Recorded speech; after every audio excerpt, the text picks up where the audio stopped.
Je m'appelle Sandrine Revé. J'ai publié un ouvrage qui s'intitule « Les coulisses du monde des catastrophes naturelles ».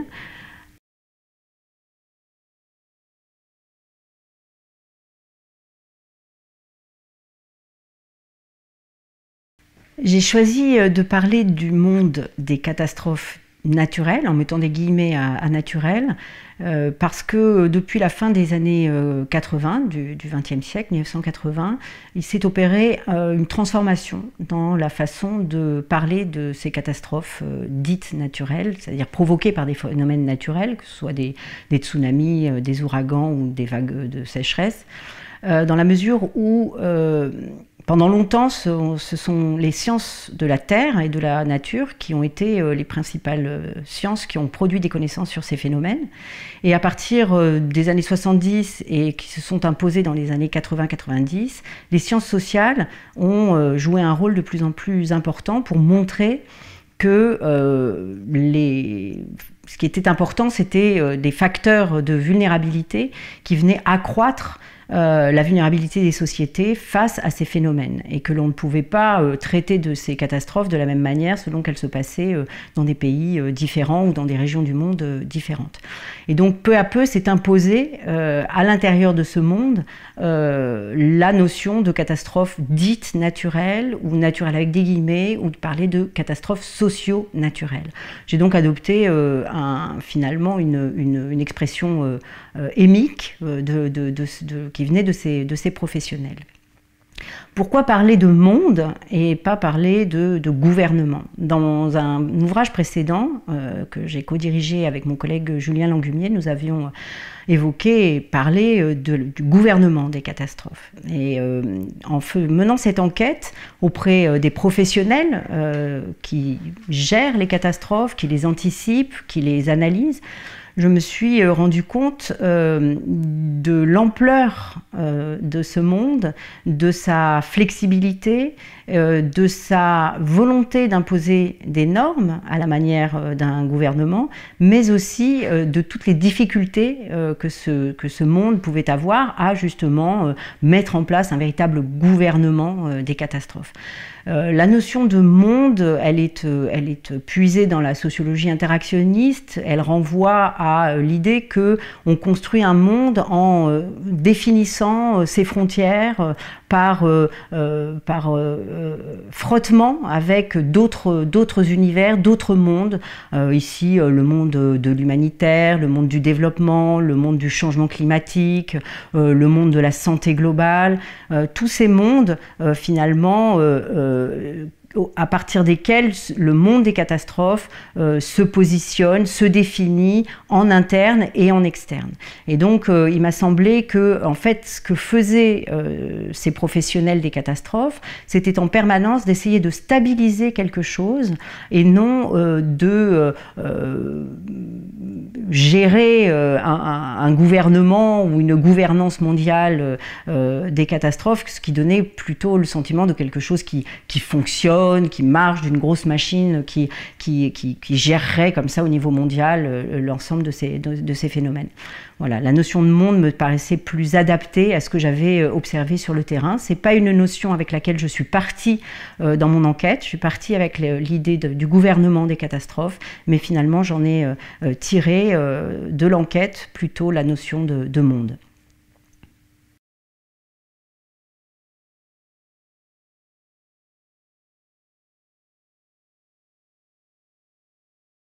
De qui et de quoi est formé ce monde des catastrophes naturelles? Ce monde est formé de professionnels qui viennent d'univers extrêmement différents, qui peuvent être des professionnels de l'urgence, des pompiers, des acteurs de la protection civile, des policiers, des médecins, des secouristes. C'est aussi un monde peuplé de scientifiques, d'experts, que ce soit des sciences de la Terre, des sciences sociales. Les géographes ont un rôle très important, les sociologues, les anthropologues, les politistes.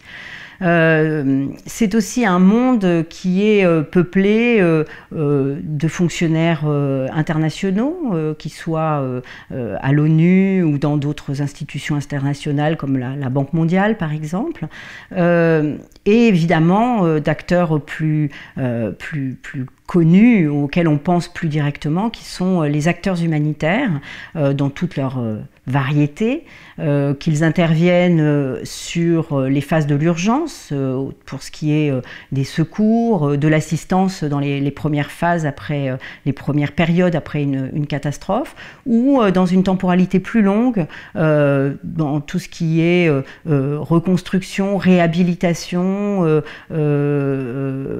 aide psychosociale, accompagnement à la résilience, etc. Donc c'est un monde qui se tisse autour de professions très différentes, qui développent chacune des visions, des compréhensions de ce que c'est qu'une catastrophe qui sont très différentes.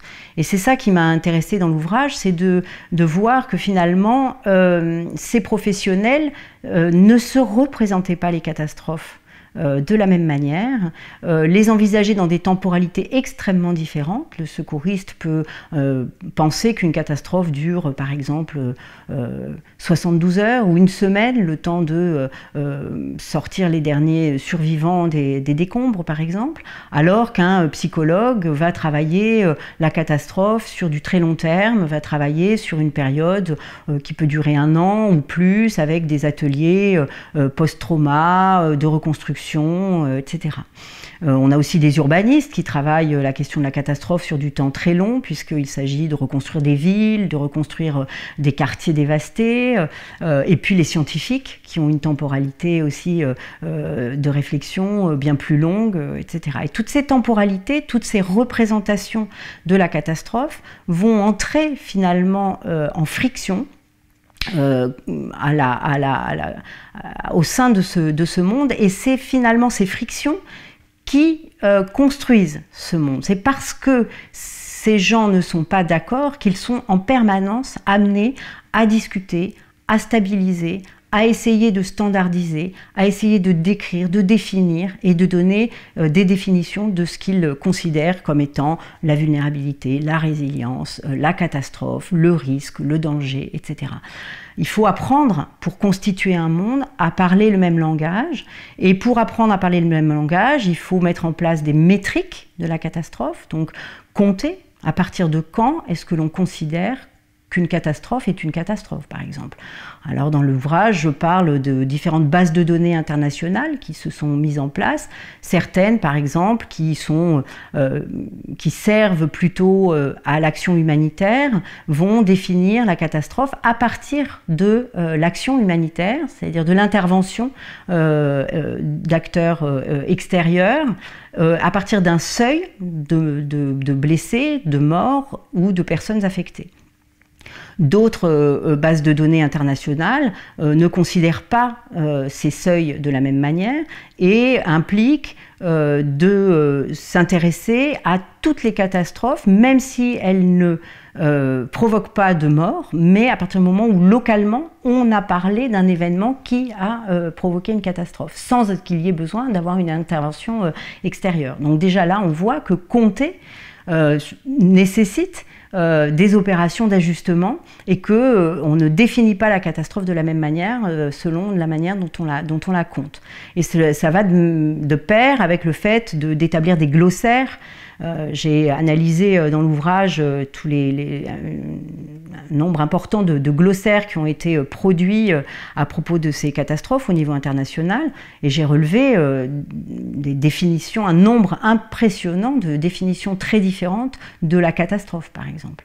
Donc on voit ce travail très important de ces professionnels qui sont en permanence obligés de s'ajuster les uns aux autres et d'ajuster leur représentation des catastrophes les unes aux autres afin d'essayer de stabiliser un monde commun. Ce qui est intéressant avec les situations de catastrophe, c'est qu'elles mettent en exergue beaucoup de problématiques routinières qu'on voit se déployer sur d'autres domaines, mais en situation de crise, c'est beaucoup plus visible. Ce qui est intéressant dans ce monde des catastrophes, c'est justement cette question de la représentation de ce qu'est la catastrophe, d'où elle se passe, de sa temporalité, qui va être différente selon les différents acteurs. Je pense notamment aux acteurs non gouvernementaux, que ce soit les ONG locales, les ONG internationales et les agences onusiennes, qui peuvent avoir une variété des différences dans la façon de percevoir ce qu'est la catastrophe et comment elle doit être abordée. Donc on a très souvent des tensions très fortes entre ces différents acteurs sur le terrain, parce que les uns et les autres n'ont pas les mêmes mandats, n'ont pas les mêmes perceptions de ce qui se passe et n'ont pas les mêmes urgences, on va dire. Donc ça se sent très bien, et ce qui fait que l'un des maîtres mots de ce monde des catastrophes dites naturelles, c'est la coordination. Un des enjeux de la mise en place de ce monde, c'est la coordination. Le leitmotiv de l'agence de l'ONU, OCHA, qui s'occupe de la coordination des affaires humanitaires, c'est « Coordination Save Lives », c'est la coordination sauve des vies. Donc c'est autour de cette idée de mise en commun et de coordonner les actions que ce monde essaye de se construire au-delà des tensions éventuelles. Et ces tensions peuvent aussi prendre une autre tournure, et notamment mettre en lumière la question très importante de la souveraineté nationale, de l'intervention, de l'appel à l'intervention internationale ou du refus de l'intervention internationale.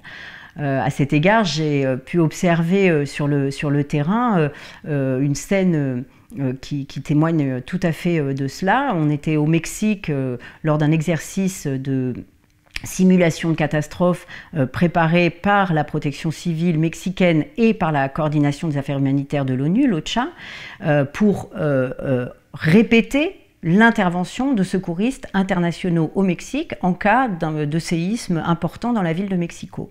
Donc on avait 200 secouristes de toute l'Amérique latine qui étaient venus répéter cette intervention internationale.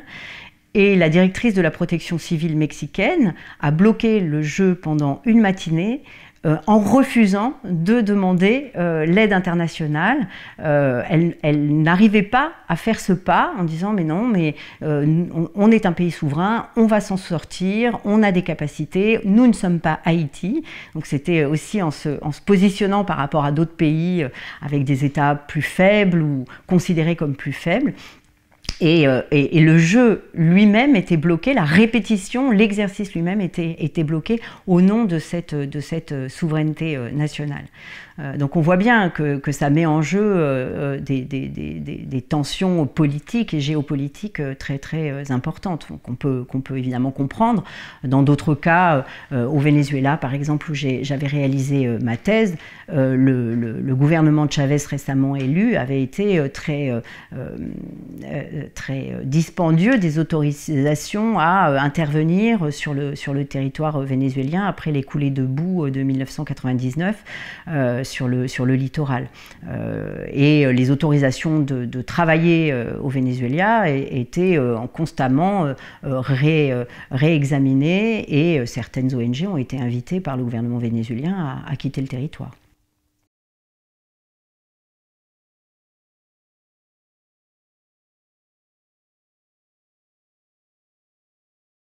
Est-ce qu'il y a de plus en plus de catastrophes dites naturelles? Il est difficile de savoir exactement si elles sont beaucoup plus nombreuses. Ce qui apparaît dans les calculs, c'est qu'on en voit de plus en plus, mais c'est probablement parce qu'on les compte mieux, justement parce que ce monde a émergé, qu'il est capable aujourd'hui de se coordonner et de se renvoyer des chiffres qui autrefois restaient dans le domaine du national. Donc on voit qu'il y a plus de catastrophes. Il est certain qu'avec des phénomènes liés au changement climatique, on aura des catastrophes plus fréquentes et des phénomènes plus violents. donc très certainement avec plus de victimes, plus de destruction que les phénomènes auxquels on était relativement habitués jusque-là.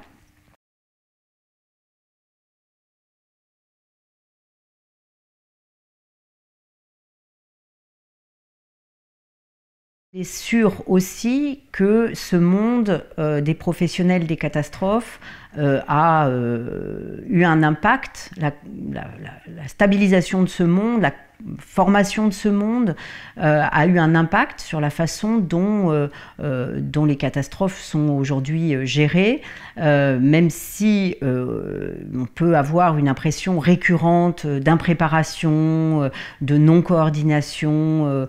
On voit en travaillant avec ces professionnels que de nombreux mécanismes ont été mis en place qui permettent d'intervenir de manière beaucoup plus coordonnée qu'il y a une trentaine d'années, par exemple.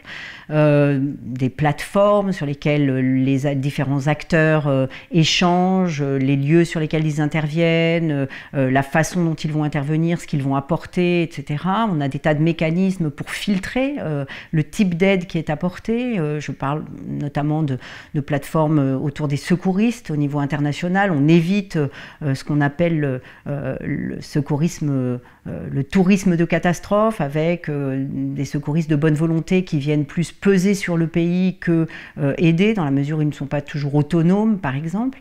On voit aussi des mécanismes de coordination de plus en plus efficaces.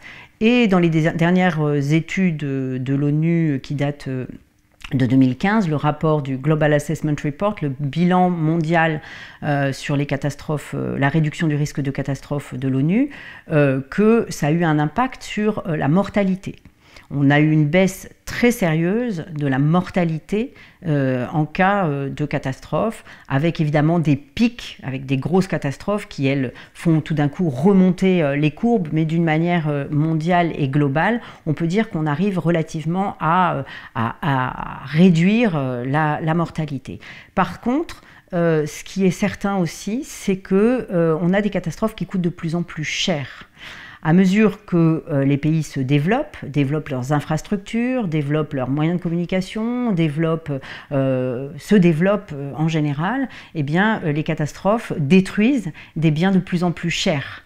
Et donc, on a des catastrophes qui coûtent aujourd'hui de plus en plus cher, qui affectent des pays de plus en plus développés. Le Japon, les États-Unis sont très régulièrement affectés par des catastrophes dites naturelles, et ces catastrophes coûtent très cher. Donc on a un bilan, on va dire, peut-être en demi-teinte, c'est-à-dire à la fois un monde qui, oui, se structure et parvient quand même à agir de manière tout de même un peu plus coordonnée, et donc augmente la préparation du monde face à ces événements, et pour autant des catastrophes qui risquent de se multiplier à cause des phénomènes climatiques et qui affectent des territoires de plus en plus développés qui sont de plus en plus coûteuses.